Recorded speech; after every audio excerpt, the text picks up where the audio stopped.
सभी दर्शकों से मेरा नमस्कार। आयुर्वेदिक अपनाएं, अपना शरीर स्वस्थ बनाएं। आज मैं विशेष जानकारी देना चाहता हूं सभी दर्शकों को।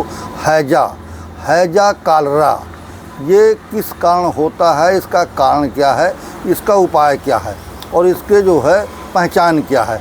तो हैजा एक अपने आप पे असाध्य मर्ज है। अगर हैजा सही ढंग से किसी पे प्रहार पूरी तरह से कर लिया तो ये समझ लीजिए कि जान में भी खतरा कर देता है। तो हैजा के बारे में आज मैं सभी दर्शकों को विशेष तौर से विस्तार से आप लोगों को बताने जा रहा हूँ कि ये होता कब है। ये ज़्यादातर वर्षा काल में और गर्मी के दिनों में ज़्यादा हैजा फैलने के लक्षण पाए जाते हैं ज़्यादातर। बाकी होनों को भी किसी भी समय हो जाता है कि ज़्यादा जो है इसका जो वैदक में और जो बुजुर्गों ने वैद्यों ने जो हमको बताया है कि ज़्यादातर ये वो जो है बरसात के समय में और गर्मी के सीज़न में ज़्यादा इसके लक्षण जो है पाए जाते होने के। और ये क्या है, ज़्यादा गंदगी पे रहना, गंदी चीज़ें, सफाई का विशेष न ध्यान देना और ये इसके वजह से तेज़ी से फैलता है। ये कीटाणु होते हैं, ये कीटाणुओं कोई पानी पिया ऐसा, ये कोई ये नहीं है कि किसी जानकर कोई पैदा कर लेता है या ये चीज़ खा लिया तो ऐसा हो गया।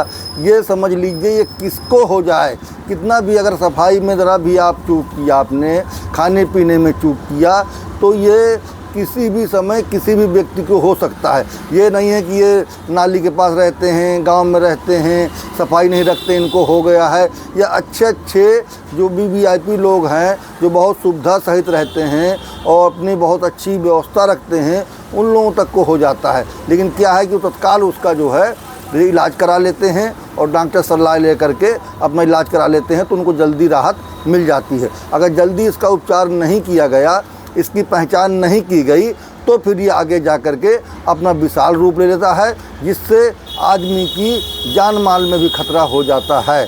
तो इसके लिए मैं आपको जो है इसकी दवा बताऊंगा, बहुत अच्छी औषधि, जिससे आप इस मर्ज से छुटकारा पा सकते हैं। और दूसरी बात रही कि देखिए इस जीवन में चाहे जितना भी इलाज करिए और कितना अच्छा परहेज करिए, कितना नेम टेम से रहिए, प्रकृति से बढ़कर के कुछ नहीं है। जब परमात्मा ने जिसका जब जैसा सिस्टम बनाया है तो कोई उसमें मर्ज दोषी कहलाता है, दोषी बन जाता है कि ये मर्ज हुआ तो ऐसा हो गया। बाकी प्रकृति का जो सिस्टम है, परमात्मा का जो सिस्टम है, उस सिस्टम के आधार पे जो होना है वो होता रहता है।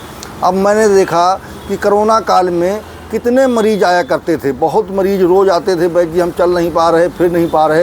इतने दिन तक कोरोना काल चला, वही मरीज जो है कोई नहीं आया और सब स्वस्थ रहे। और कोरोना जब ख़त्म होने के काफ़ी दिन बाद, उसके बहुत दिन बाद मेरे से जुड़े, बोले भाई जी जब से ऐसा रहा तो आ फिर नहीं पाए, लेकिन कोई दिक्कत नहीं रही और स्वस्थ रहे, ठीक रहे और घर के अंदर रहते रहे, कहीं जाया आवागमन नहीं किए। तो देखिए ऐसा नहीं है, ज़्यादा किसी मर्ज को ज़्यादा दिमाग में मरीज को नहीं लेना चाहिए। यह है कि उसका कोई ना कोई रास्ता निकालना चाहिए, इलाज करना चाहिए, औषधियों को संयोग मिला करके उसका जैसा भी है, गांव में रहते हैं तो गांव के हिसाब से करते रहें, अगर नहीं कहीं जा पाते हैं इलाज करना चाहिए। लेकिन ज़्यादा दिमाग में लेने से भी मर्ज ज़्यादा बड़ा रूप ले लेता है। तो मैं बता रहा हूँ कि ये जैसे कोई ऐसी चीज़ खाए जो हजम नहीं हुई और पेट में रखा रहा तो इसकी वजह से भी हजम क्रिया सही ना होने की वजह से भी कालरा के लक्षण बनते हैं। और गंदे स्थान पे सो जाना, गंदी चीज़ें खाना, गंदा पानी पी लेना, इसके कारण भी कालरा के लक्षण बनते हैं। तो ये देखिए अशुद्ध जल, ये सब चीज़ें, कोई भी चीज़ पीना खाना, उस तरह की चीज़ें जो बताया गया है इसके कारण बनते हैं। लेकिन ये है कि मेरा मानना है कि ऐसा कुछ नहीं है।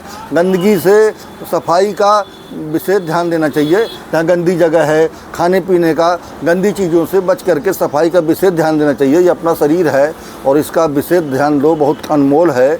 और दूसरी बात रही बात कि परहेज तो हर आदमी करता है, हर आदमी सफाई चाहता है, लेकिन कुछ मजबूरियां होती हैं गांव में जो नहीं हुई व्यवस्थाएं, तो उसको ये नहीं कहा। ऐसे ऐसे भी गांव में लोग हैं जो खूब काम करते हैं, मेहनत करते हैं और मच्छर भी काटते हैं, लेकिन उनको कभी मलेरिया बुखार नहीं होता है। ऐसे कई मरीज मेरे पास आए कि भाई जी देखो पूरे शरीर में ऐसे दाने पड़े लेकिन आज तक मुझे बुखार नहीं आई है। और शहर में लोग ऐसे मेरे पास आते हैं कि भाई जी आज रात लाइट चली गई थी, किसी मच्छर ने काट लिया, ले हमको ऐसा हो गया। तो ये शरीर का तासीर किसका कैसे कैसे है। और इसकी मैं बताऊँ आपको पहचान, उल्टी दस्त, अगर उल्टी दस्त आपको लग जाए और जल्दी दवा लें और उसमें आराम न मिले और आपका जो है जो उल्टी दस्त, जब आप जाएं फ्रेश होने के लिए दस्त हो तो चावल का जैसे माड़ होता है, अगर ऐसे दस्त होते हैं तो ये बिल्कुल आप पहचान जाइए कि मुझको कालरा ने बिल्कुल जो है जड़ लिया है। तो आप पतली पतली बिल्कुल पानी जैसी आपका जो है टट्टी जाएगी और जैसे चावल का माड़ होता है, अगर ऐसी टट्टी आपकी 2-3-4 दिन लगातार जाती है तो आप बहुत ही नज़दीकी अस्पताल से या किसी वैद्य से या हकीम से या किसी डॉक्टर सलाह लेकर के इसका इलाज अवश्य करना चाहिए आपको। रोगी को प्यास बहुत लगेगी, ध्यान दीजिएगा, प्यास अधिक लगती है, अब पेशाब उसका जल्दी उतरेगा नहीं, पेशाब करने की इच्छा होगी लेकिन पेशाब करने जाएगा तो बूंद बूंद पेशाब आए, कहो पेशाब ही ना आए, ठीक है। अब प्यास बहुत लगती रहती है और रोगी देखते देखते अब अंदर अंदर कमज़ोर होता चला जाएगा, भूख उसको नहीं लगेगी, ज़्यादा जो है भूख न लगती है और धीरे धीरे धीरे धीरे वो कमज़ोर होता चला जाता है। ध्यान दीजिएगा, हाथ पैरों में उसके पीड़ा होने लग जाएगी, हाथ पैरों में पीड़ा होने लग जाएगी, शरीर उसका लगेगा कभी बिल्कुल ठंडा पड़ रहा है, शरीर उसका जो है ठंडा पड़ रहा है। पानी की मात्रा बहुत शरीर में कम रह जाती है, पानी पीने का ही उतना जो सब जैसे प्यास लगती है तो बराबर आपको पानी की प्यास भी न लगेगी।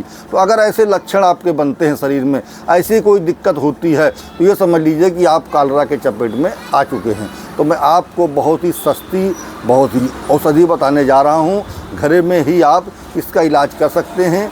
गांव में जो लोग हैं, जो मैं बताने जा रहा हूँ, ये चीज़ें हर आदमी को गांव में घर पे रहती हैं, अगर नहीं रहती हैं तो किसी किराने की दुकान से या अन्य दुकान से लेकर के इसका इलाज किया जा सकता है। आपको लेना है शुद्ध हींग 1 ग्राम। ध्यान दीजिएगा, ये कालरा के लक्षण समझ में आते हैं जो मैंने बताया है, तो आप इसका कैसे इलाज करेंगे।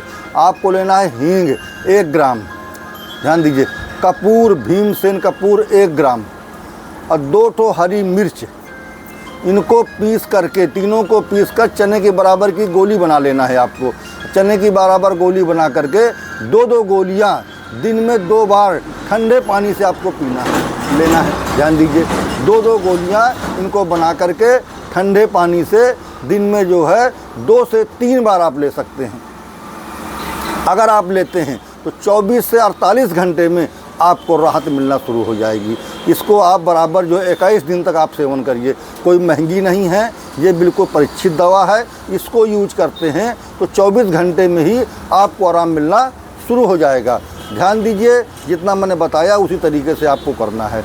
अगर आप इस चपेट में, परमात्मा करे, मालिक करे कि आपको ये सब रोग ना हो, लेकिन फिर भी अगर ऐसे लक्षण बनते हैं, आपके अगल बगल किसी को बनते हैं, वो वीडियो मेरा नहीं देख पा रहे, तो आपसे मेरा निवेदन है कि आप उनको बता सकते हैं अथवा मेरे चैनल को सब्सक्राइब कर सकते हैं, शेयर कर सकते हैं और उनको सुना सकते हैं कि भाई ये करिए। ये जो मैं बनाने जा रहा हूँ वीडियो बिल्कुल रियलिटी वीडियो है, कोई बनावटी वीडियो मैं नहीं बनाता हूँ।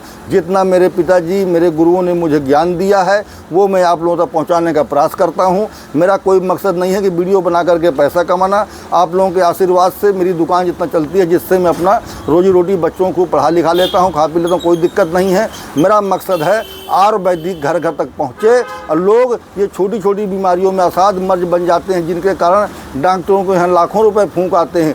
एक औरत के आंचल में फोड़ा हो गया था, डॉक्टर ने कहा ऑपरेशन कराना पड़ेगा, इसमें इतना खर्च आएगा। मैंने ना कुछ फ्री की दवा उसको बताई, अब फ्री की दवा में वो बंदा स्वस्थ हो गया। उसने कहा वैद्य जी आपका बहुत बहुत धन्यवाद, नहीं तो मैं ऑपरेशन कराने चला जाता और लाखों रुपए के चपेट में आ जाता। तो ऐसा नहीं है, आयुर्वेदिक में एक से ऐसी जड़ियाँ हैं जो असाध मर्ज को ख़त्म करने में पावर रखती हैं, क्षमता रखती हैं। तो मैं जो बता रहा हूँ आप लोगों को, ये अब मेरा चैनल को सब्सक्राइब करिए, आगे बढ़ाइए, जिससे मेरे वीडियो अन्य लोगों तक जा सकें, वो लोग भी इसका लाभ उठा सकें। अगर आप मुझसे मिलना चाहते हैं तो मैं यूपी बांदा से हूँ, कालू कुआं से डिग्री कॉलेज रोड में बिजली खेड़ा में मेरी दुकान है, श्री साईं आयुर्वेदिक सेवा केंद्र के नाम से।